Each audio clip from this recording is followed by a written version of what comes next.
Guys, berjumpa kembali dengan Moti di program Bincang Motivi. Saya menjadi Katolik sejak kecil dan saya lahir sebagai orang Katolik. Lalu sejak kecil saya dididik untuk ikut Ekaristi oleh bapak ibu saya. Lalu saya ikut Mis Dinar, menjadi putra altar, lalu menjadi OMK dan akhirnya saya masuk seminari dan saat ini saya menjadi imam dan saya setiap hari merayakan Ekaristi. Ekaristi ini menjadi rutin bagi hidup saya sehingga seringkali sudah tidak terasa lagi ini apa maknanya Ekaristi. Dan saat ini ketika pandemi datang ini tiba-tiba pertanyaan itu muncul lagi, apa makna Ekaristi buat saya? Apalagi saat ini mungkin saya beda dengan umat yang lain karena umat yang lain merasakan kerinduan komuni menerima tubuh dan darah Kristus itu, tetapi saya sendiri tiap hari bisa merasakan Ekaristi. Tapi pertanyaan itu tetap muncul. Dan kali ini saya punya tamu yang sudah tidak asing lagi dan pernah muncul di Motivi ini. Beliau ini ahlinya ahli soal kegerejaan, soal Ekaristi. Dan saya mengundang, beliau ini lulusan Washington DC, jadi Catholic University of America. Wah, ini doktornya dari situ ya, bukan dari Roma. Tetapi dia sangat ngerti soal Ekaristi, maka saya ingin ngobrol dengan beliau soal makna Ekaristi, makna kedalaman dari Ekaristi. Maka saya perkenalkan Romo Madya Utomo. Halo Romo. Selamat pagi Selamat Romo Murti. pagi. Wah, sehat-sehat Romo ya? Sehat Romo. Lah ini gara-gara sering di rumah. Oke. Saya sudah akan menyaingi Romo Murti ini. Sama gemuknya ya. Sama gemuknya. Tapi Romo kelihatan seger gitu. Jadi Iya, tadi banyak tidurnya tidur kayaknya. lebih lama. Kita ingat kitab suci itu ya Romo ya. Ya. Kita itu begitu subur, ibaratnya seperti lembu-lembu tambun Wah. di padang rumput basan itu ya. Wah, ini mau Idul Adha nanti kita dibeleh. Iya. Baik. Romo, kita ngobrol-ngobrol tentang Ekaristi ya. Ya, Romo. Beberapa episode yang lalu tentang gereja dan sekarang tentang Ekaristi. Ya. Nah, semua orang tahu Ekaristi itu upacara liturgi umat Katolik. Betul. Kalau kita ke gereja ikut liturgi Ekaristi. Ya. Atau sering orang nyebutnya misa. Nah, sekarang pertanyaannya, semua orang tahu itu Ekaristi, tetapi sebetulnya apa makna Ekaristi itu sendiri dan sebetulnya mengapa orang kok juga disebut misa, ini apa bedanya atau hanya istilah saja? Ya. Silakan. Pertama-tama Ekaristi adalah perayaan syukur atas karya Allah yang dilaksanakan di dalam diri Yesus Kristus melalui pilihan-pilihan nilai yang dia hidupi, melalui pola hidup yang dia perjuangkan. Nah, keselamatan Allah itu bukan hanya keselamatan jiwa-jiwa kalau nanti kita sudah meninggalkan dunia ini. Tetapi keselamatan Allah itu adalah sebuah kelimpahan hidup yang mencakup seluruh aspek hidup manusia itu. Pertama, aspek fisik. Itu berarti orang yang selamat. Ia mendapatkan atau bisa makan 3 kali sehari dengan makanan yang bermutu, yang sehat dan bergizi. Ia juga mempunyai tempat tinggal yang nyaman, pantas untuk ditinggali. Dan ia juga dapat memperoleh layanan kesehatan bila ia sakit. Itu aspek fisik. Yang kedua adalah aspek sosial. Berarti bagaimana dia bisa bergaul dengan tetangga-tetangga secara harmonis. Yang ketiga adalah aspek psikologisnya. Bagaimana orang yang selamat itu dapat menata rasa perasaannya dan mengungkapkannya secara tepat. Yang kemudian penting adalah aspek intelektual, artinya apa? Seseorang dapat memahami kompleksitas kehidupan itu sendiri. Bahwa hidup itu tidak sederhana, hidup itu rumit. Untuk itu, seseorang perlu memperoleh pendidikan minimal menurut hemat saya SLTA. Lalu yang berikutnya adalah aspek spiritual, artinya bagaimana dia berelasi dengan Allah itu. Allah yang penuh kasih, yang penuh kerahiman, dan relasinya itu dalam dan personal sehingga mempengaruhi seluruh hidupnya. Yang tidak kalah pentingnya adalah aspek kultural, bagaimana seseorang memahami budayanya dan kemudian menggunakan budayanya ini untuk mengungkapkan imannya karena dia sadar bahwa di dalam budayanya itulah Allah mewahyukan dirinya secara penuh. Dan yang terakhir adalah aspek politik. Yang dimaksudkan di sini adalah orang itu selamat kalau ia diberi ruang untuk secara sadar dan bebas melibatkan diri di dalam kegiatan masyarakat untuk membangun masyarakat itu menjadi semakin manusiawi. Nah, ketika Yesus dulu datang di tengah-tengah masyarakatnya, ternyata aspek-aspek itu tidak dimiliki oleh mayoritas penduduk Israel. Maka dia memperjuangkan hal itu. Akibatnya, ia harus bertabrakan dengan para penguasa agama dan masyarakat yang selama itu diuntungkan oleh sistem itu. Sementara mayoritas penduduk itu sangat tertindas dan hidupnya tidak manusiawi. Nah, karena itu Yesus dianggap sebagai duri di dalam hidup mereka. Maka para pemimpin agama itu memutuskan untuk membunuh Yesus itu. Nah, tetapi Allah yang diabdinya, Allah yang mengutus dia untuk melaksanakan karya itu berkenan kepada Yesus. Maka ketika Yesus mati, menyerahkan nyawanya, pada saat itu pula Allah menerimanya dan membangkitkannya dari kematian. Itulah yang kita syukuri, itulah yang kita rayakan di dalam liturgi Ekaristi itu. Nah, kenapa orang atau banyak orang itu lebih suka menyebut misa? Misa, ya. Saya kira ini pengaruh yang sangat panjang. Mulai berakhirnya Konsili Trento pada tahun 1563 ketika istilah misa itu dipakai daripada perayaan Ekaristi, dan misa itu diambil dari bagian terakhir dari liturgi dalam bahasa Latin yang berbunyi ite missa est, yang kalau diterjemahkan sangat bebas berarti misa sudah selesai, pergilah kamu diutus. Itu Romo Murti kurang lebih. Ya. Ini menjadi menarik sekali karena Ekaristi bukan hanya soal doa, tapi ada Romo bisa menjelaskan dengan tadi sangat jelas sekali dengan ada kaitannya dengan sosial, politik dan situasi yang terjadi. Tapi menarik sekali. Tapi kata Ekaristi sendiri itu asalnya dari mana, apa artinya? Lalu kalau Romo boleh bisa cerita sejarahnya sampai liturgi itu menjadi seperti ini itu gimana dulu? Ya.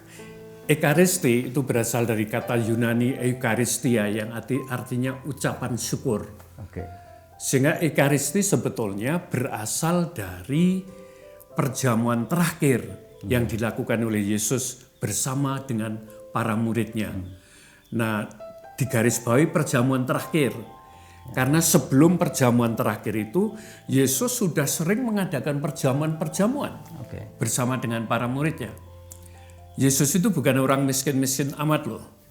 Keluarganya itu ahli, orang mengatakan pertukangan. Tetapi kalau kita pergi ke sana itu tidak ada kayu. Jadi ada orang yang mengatakan keluarganya itu sebetulnya ahli membuat barang-barang furniture dari batu. Jadi Yesus itu tukang ahli batu. Nah, dia itu bukan buruh, tetapi dia itu pemilik workshop, tempat untuk membuat furniture itu. Sehingga dia bisa mengundang orang untuk makan bersama dengan dia. Ini lain dengan saya dan Anda kan. Jarang mengundang orang untuk makan bersama ya. Kita nunggu untuk diundang makan bersama. Nah, itu bedanya. Nah, yang menarik dari banyak makan bersama itu, Yesus adalah ini. Di sini ada lukisan yang sangat bagus ini. Memberi makan kepada ribuan orang. Sehingga kalau kita berbicara mengenai perjamuan terakhir itu, intinya adalah apa? Yesus memberikan makan kepada orang-orang yang membutuhkan untuk kehidupan itu. Nah, sebagai seorang Yahudi, Yesus itu bukan orang Katolik. Dia itu seorang Yahudi, pemimpin komunitasnya, sehingga dia itu seperti pemimpin keluarga Yahudi. Maka ketika mengadakan perjamuan terakhir itu, dia mengambil pola perjamuan Paskah Yahudi yang terdiri dari unsur mengucap syukur, berdoa atas roti dan anggur, kemudian makan bersama, dan ditutup dengan lagu pujian. yang sangat membedakan antara apa yang diperbuat oleh Yesus sebagai pemimpin komunitas dengan orang Yahudi sebagai kepala keluarga adalah apa yang dia lakukan oleh Yesus atas roti dan anggur itu. Nah, ketika Yesus mengambil roti, dia mengatakan, ini tubuhku untuk kamu, makanlah. Dan ketika ia mengambil piala berisi anggur, ini darahku untuk kamu dan semua orang demi pengampunan dosa. Lakukanlah ini untuk mengenang aku. Nah, ini tidak pernah dilakukan oleh seorang pemimpin keluarga Yahudi manapun. Nah, apa makna dari itu semua? Maknanya adalah Yesus seperti telah dilakukan dalam seluruh hidupnya, pada malam itu dia secara total memberikan hidupnya kepada seluruh umat manusia. Dan itu menjadi seperti simbol dari apa yang akan terjadi pada keesokan harinya, yakni ketika dia merelakan diri disiksa, dibunuh dan dicincang di kayu salib. Disitulah puncak dari itu semuanya. Nah, oleh karenanya mengenangkan Yesus itu ada dua cara. Pertama, merayakan Ekaristi. Yang kedua, memberikan hidup kita sendiri kepada orang lain. Nah, aspek yang kedua ini yang sering dilakukan, yang sering dilupakan. Ya, orang rajin sekali pergi ke gereja setiap hari, tetapi lupa memberikan dirinya kepada orang yang dicintainya. Romo bisa membayangkan kalau seorang bapak setelah pulang dari gereja merayakan Ekaristi menemui ibunya bilang, "Ma, seluruh hidupku hanya untuk mama dan untuk anak-anak. Dan seluruh hidupku selain untuk keluarga juga untuk semua tetangga dan karyawan di kantor saya." Dan kalau istri melakukan hal yang sama dan anak-anak melakukan yang sama, sebuah perubahan sangat besar akan terjadi. Tapi justru itu yang sering tidak terjadi. Orang rajin ke gereja, pulang-pulang ya rajin memukuli istrinya. Orang rajin ke gereja, pulang ya rajin memarahi anaknya. Anak rajin ke gereja, pulang rajin malas belajar. Nah, itu kan tidak sesuai dengan apa yang diminta oleh Yesus untuk dikenangkan tadi. Nah, kemudian yang dilakukan oleh jemaat perdana itu dua hal sekaligus. Pertama-tama merayakan Ekaristi, kemudian makan bersama sebagai sebuah komunitas. Ini dua hal yang tidak bisa dipisahkan. Itulah sebabnya Paulus itu kan marah-marah kepada jemaat di Korintus. Karena apa? Ketika perjamuan Ekaristi terjadi, mereka berkumpul bersama. Tetapi setelah itu orang-orang yang kaya dari Korintus itu memisahkan diri, makan sendiri, dan melupakan anggota jemaat yang miskin itu. Akibatnya Paulus mengatakan, banyak di antara kamu yang mati karena kamu tidak mau berbagi. Apakah itu yang dikehendaki oleh Allah? Dan kalau demikian, yang kamu rayakan itu bukan perjamuan syukur, tetapi itu bentuk dari cinta diri yang tidak bisa egoisme yang tidak bisa diterima di dalam kehidupan sebagai para pengikut Yesus. Nah, lalu sejarahnya setelah melalui perjalanan panjang selama 20 abad, dapat disingkatkan bahwa liturgi Ekaristi yang kita miliki sekarang ini adalah hasil dari Konsili Vatikan kedua, yakni konstitusi mengenai liturgi suci Sacrosanctum Concilium yang kemudian ditindaklanjuti dengan diterbitkannya Missale Romanum tahun 1970 oleh Paus yang ke-6 menggantikan Missale Romanum yang diterbitkan pada tahun 1570 oleh Paus Pius kelima sebagai tindak lanjut dari Konsili Trento. Nah itu. Baik Romo, apakah itu dulu Saya kalau melihat misa-misa zaman dulu itu imamnya itu membelakangi umat, tapi sekarang zaman kita ini imam berhadapan dengan umat. Apa gitu bedanya setelah Konsili Vatikan kedua? Romo ngalami masa-masa itu? Masih mengalami sebentar, walaupun saya dipermandikan bulan Desember tahun 66. Oke. Intinya, di dalam Missa Romanum hasil Konsili Trento itu, pelaku perayaan Ekaristi adalah imam. Dialah yang membuat perayaan Ekaristi itu. Dan penekanan pada konsekrasi. Sehingga umat itu hanya menerima apa yang telah dibuat oleh imam itu. Oleh karenanya salah satu ekspresinya adalah imam itu membelakangi umat. Nah sementara di dalam Konsili Vatikan kedua itu, semua itu adalah orang yang merayakan. Semua umat beriman itu sebetulnya selebran. Nah, imam menjadi apa? Dia menjadi pemimpin. Jadi, tapi orang sekarang masih terjebak oleh kosakata lama. Sekarang masih ada selebran utama, konselebran. Itu sebetulnya sesuatu yang salah. Semua yang datang itu adalah selebran. Imam itu adalah pemimpin. Nah, yang merayakan adalah semua yang berkumpul itu. Semuanya aktif, berpartisipasi di dalamnya. Ini saya kira perbedaan yang perlu digarisbawahi nanti. Dan itulah sebabnya imam itu menghadap umat. Dan itu menarik. Karena apa?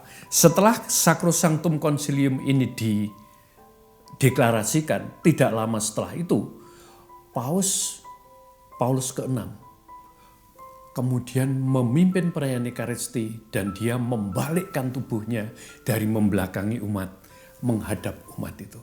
Itu banyak orang yang tidak tahu. Tapi ada rekaman videonya itu. Itu menarik sekali. Menarik sekali. Ya, begitu Moti. Nah, menurut Missa Romanum tahun 1970 itu perayaan Ekaristi, liturgi Ekaristi yang kita miliki sekarang memiliki 4 bagian, yakni bagian pembuka, liturgi sabda, liturgi Ekaristi, dan penutup. Dan hal ini akan kita elaborasi nanti dengan lebih panjang. Rinci lagi. Betul. Baik. Romo, ini pertanyaan ketiga tadi Romo sudah bercerita bahwa Yesus memberikan diri. Jadi Yesus itu menjadi korban bagi keselamatan umat manusia. Nah, ini ada pertanyaan yang menggelitik buat saya dan mungkin banyak orang yang bertanya juga. Mengapa dalam sejarah agama-agama selalu ada simbol korban itu? Jadi ini seperti bahkan agama-agama pagan lah istilahnya. Dan mengapa harus ada korban? Apakah Allah ini membutuhkan korban sebagai persembahan?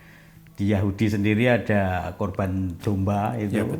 Di Katolik ini ya tubuh Yesus sendiri sebagai korban keselamatan kita. Lalu juga ini ntar lagi Idul Adha juga ada di Islam korban. Ada Idul Kurban. Jadi mengapa korban-korban ini menjadi penting dan menjadi simbol dalam agama-agama secara agama? Silakan. Menurut hemat saya Allah tidak memerlukan apa-apa, termasuk korban. Tetapi korban itu diperlukan oleh manusia. Dalam berelasi dengan Allah itu sendiri. Sebetulnya ada 2 istilah di sana. Yang pertama persembahan, yang kedua itu korban. Menurut hemat saya persembahan itu digunakan oleh manusia untuk mengungkapkan rasa syukur dan terima kasihnya kepada Allah atas semua berkat dan rahmat yang telah diterima selama ini. Nah, ucapan syukur itu diungkapkan dengan membawa persembahan kepada Tuhan. Nah, ketika manusia membuat kesalahan dan melanggar perintah Allah yang disebut sebagai dosa, dia merasa bahwa Allah itu tidak berkenan. Dia merasa bahwa relasi dengan Allah ini rusak. Nah, bagaimana memulihkannya? Disitulah peran korban itu. Nah, penggunaan korban menurut saya sangat erat hubungannya dengan gambaran manusia mengenai Allah itu sendiri. Ketika Allah dipahami sebagai hakim yang suka menghukum, maka korban-korban itu sangat dibutuhkan oleh umat untuk katakanlah membuat kemarahan Allah itu reda. Supaya Allah tidak melaksanakan hukuman itu. Akan tetapi yang menarik, di dalam agama Yahudi yang kemudian memuncak dengan kehidupan Yesus dan yang nanti akan diwarisi oleh agama Kristiani adalah ketika Allah dipahami sebagai Allah yang Maha Rahim, Allah yang Maha Pengampun, korban itu tidak lagi berwujud binatang. Entah yang disembelih, entah yang diusir ke padang gurun. Tetapi korban itu adalah hidup kita sendiri yang baik. Dan itu diungkapkan oleh Santo Paulus di dalam suratnya kepada jemaat di Roma bab 12 ayat 1. Bahkan Santo Yakobus memahami korban yang sejati di hadapan Allah itu adalah keberanian kita untuk melakukan tindakan-tindakan guna membantu orang-orang yang tidak mempunyai harapan di masa depan. Orang-orang yang tidak memiliki tempat untuk berlindung dan bergantung. Yang istilah biblisnya disebut dengan para yatim piatu dan para janda. Oleh karenanya di dalam surat Santo Yakobus bab 1 ayat 27 dikatakan agama dan korban yang murni di hadapan Allah adalah mengunjungi yatim piatu dan para janda yang ada dalam kesusahan dan tetap menjaga hidupmu supaya tidak dicemari oleh dunia. Nah, kata dunia di sini dimaksudkan oleh Paulus adalah kuasa kegelapan. Itu kurang lebih Romo Murti bagaimana korban perlu dipahami. Nah, yang menarik Konsili Vatikan kedua memahami Ekaristi itu sebagai sekaligus korban dan syukur.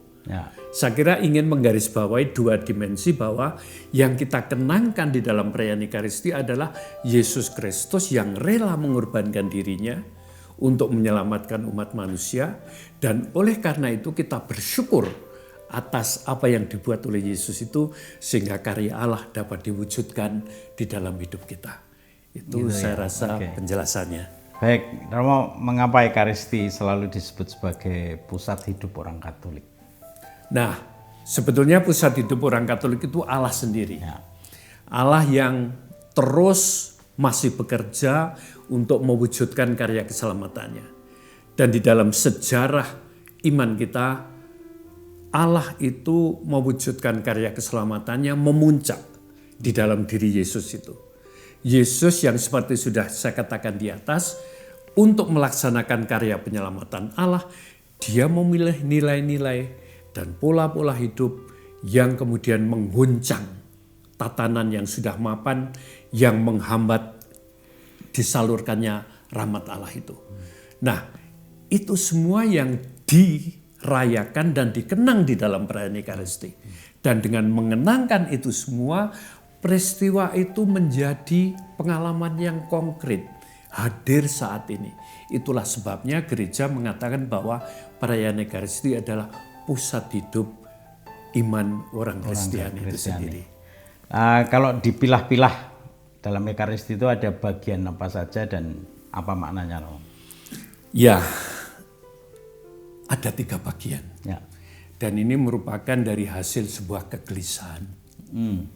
Romo Murti masih ingat bahwa pada tahun 2005 dimulai penggunaan TPE baru. TPE baru, oke. Ya. Dan yang menarik sekaligus menggelisahkan bagi saya adalah selama 5 tahun, paling tidak di Jakarta, hampir semua paroki mengadakan seminar, pelatihan, macam-macam. Dan pusatnya itu adalah bagaimana memahami TPE dan melaksanakannya dengan cermat. Itu baik, tetapi mereka lupa berbicara mengenai Ekaristi itu sendiri yang perlu dirayakan menggunakan TPE-nya.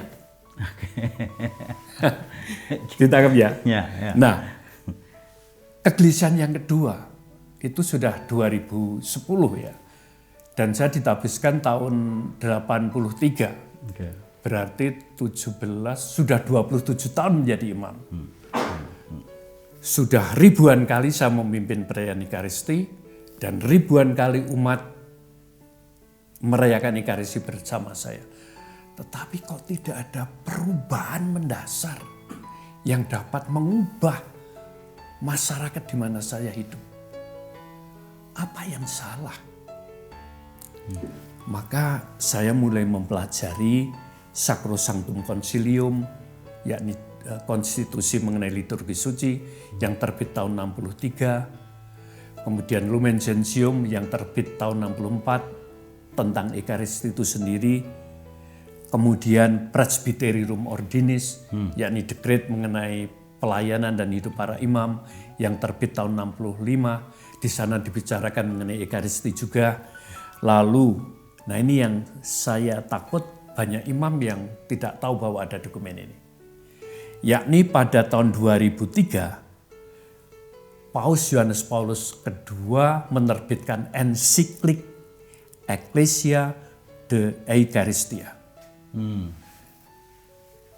Yang digunakan untuk membuka tahun Ekaristi dan ditutup dengan surat anjuran apostolik Mane Nobiscum Domini yang terbit pada 2004. Nah, dari dokumen-dokumen itu saya temukan bahwa perayaan Ekaristi terdiri dari 3 bagian.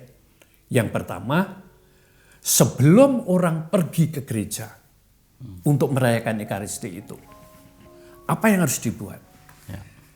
Umat Katolik perlu membangun sebuah persekutuan persaudaraan, sebuah komunio. Kita semua hafal istilah itu. Tapi kadangkala saya dan mungkin banyak orang kurang paham bagaimana sih sekelompok orang Katolik itu dapat disebut sebagai persekutuan persaudaraan. Sebetulnya sederhana. Sekelompok orang Katolik itu bisa menjadi sebuah komunio, sebuah persekutuan persaudaraan kalau pertama saling mengenal satu sama lain. Bukan hanya mengenal namanya, bukan hanya mengenal tempat tinggal dan pekerjaannya, tapi mengenal pergulatan hidupnya. Dari situ mengalir sifat yang kedua, yakni saling membantu untuk meringankan beban kehidupan sesamanya itu, atau membantu orang untuk menumbuhkan potensi-potensi yang ada di dalam dirinya supaya dapat disumbangkan bagi pembangunan kesejahteraan umum. Caranya bagaimana? Saling berbagi kekayaan mereka, baik rohani maupun jasmani. Ini oleh Paus Yohanes Paulus II disebut sebagai prasyarat. Artinya apa? Sebelum orang pergi ke gereja untuk merayakan Ekaristi yang 1 jam atau 1 seperempat jam itu harus diupayakan dulu. Nah, dugaan saya justru di sinilah kita perlu masih berusaha kuat dengan sekuat tenaga membangun persekutuan persaudaraan itu. Sehingga kalau ada orang mengatakan, wah saya ke gereja kok tidak dapat apa-apa. Jawabannya jangan mengatakan kamu belum paham TPE. Tapi mestinya jawabannya merupakan sebuah pertanyaan. Apakah kamu sudah membangun persekutuan persaudaraan dalam keluarga, dalam lingkungan, dalam tempat kerja dengan 3 sifat itu. Itu. Nah, setelah itu orang pergi ke gereja untuk merayakan Ekaristi, dan seperti sudah saya katakan sebelumnya, bahwa liturgi Ekaristi itu terdiri dari 4 bagian. Bagian pembuka itu terdiri dari ritus yang menyatakan bahwa yang mengundang kita untuk merayakan Ekaristi itu adalah Allah Tritunggal Maha Kudus. Dan kita datang karena kita menjawab undangan Allah Tritunggal Maha Kudus itu. Itulah sebabnya perayaan Ekaristi dimulai dengan membuat tanda salib. Demi nama Bapa dan Putra dan Roh Kudus. Amin. Itu maknanya. Nah, setelah itu di bagian pembuka kita juga diajak untuk mengenang kembali karya agung Allah di dalam hidup kita selama sepekan itu. Dan kita bersyukur atasnya. Dan baru dalam semangat syukur itu kita sadar bahwa saya sebagai imam dan mungkin umat itu membuat banyak kesalahan dan bahkan dosa terhadap satu sama lain dan terhadap Allah. Maka perlu mengakui dosa-dosa itu dan mohon ampun kepada Tuhan. Sayangnya, begitu banyak imam yang tidak sadar atau mungkin tidak paham mengenai hal ini. Sehingga mendadak ujuk-ujuk demi nama Bapa dan Putra dan Roh Kudus, amin. Saudara-saudara, marilah mengakui dosa-dosa kita. Loh, kok ujuk-ujuk mengakui dosa-dosa? Nah, dugaan saya, inilah salah satu sebab mengapa umat Katolik, termasuk pastornya itu, wajahnya itu berat, sedih. Ya. Karena dalam liturgi Ekaristi selalu diajak hanya mengenali dosa-dosanya, bukan mensyukuri karya Allah itu sendiri. Nah, itu. Lalu setelah pembuka selesai, ada liturgi sabda. Liturgi sabda, ya. Intinya, selama sabda itu diwartakan, semua yang hadir diundang untuk merefleksikan hidup kita dalam cahaya sabda yang diwartakan itu. Disinilah pentingnya para lektor dan imam itu sendiri menyiapkan diri sebaik-baiknya supaya ketika membacakan kitab suci itu, dia betul-betul mewartakan apa yang ada di sana. Juga di dalam khotbah. Khotbah perlu disiapkan dengan baik. Dari pengalaman saya yang mulai berkhotbah di paroki-paroki sejak tahun 81 di bawah bimbingan almarhum Tom Jacobs. Beliau saya selalu mengatakan, dan ini selalu saya taati sampai saat ini, untuk setiap 1 menit khotbah saya menyiapkannya 1 jam. Oke. Dan menyiapkannya mulai hari Senin. Ya. Sampai Sabtu pagi. Sabtu pagi. Itu terus dilakukan. Dan dari pengalaman saya menjadi imam, pelayanan yang paling sulit itu adalah berkhotbah. Dan pengalaman yang paling berat adalah duduk di kamar pengakuan, merayakan sakramen rekonsiliasi. Mengapa? Karena ketika saya mendengarkan dosa-dosa yang dilakukan oleh umat itu, saya mendengar sendiri keremuan hidup saya. Maka betul-betul berat. Setiap 1 jam saya keluar untuk menghirup udara segar. Kembali lagi masuk supaya masih tetap bisa fokus. Nah itu. Itu bagian liturgi sabda. Tapi apakah bisa terjadi ya? Ekaristi itu membuat kita itu menjadi saleh, tapi saleh sendiri itu. Lalu orang itu menjadi terpisah dari realita. Banyak orang itu memahami liturgi Ekaristi hanyalah liturgi Ekaristinya, maka sangat saleh, sangat rajin ke gereja, tapi tidak punya dampak apa-apa.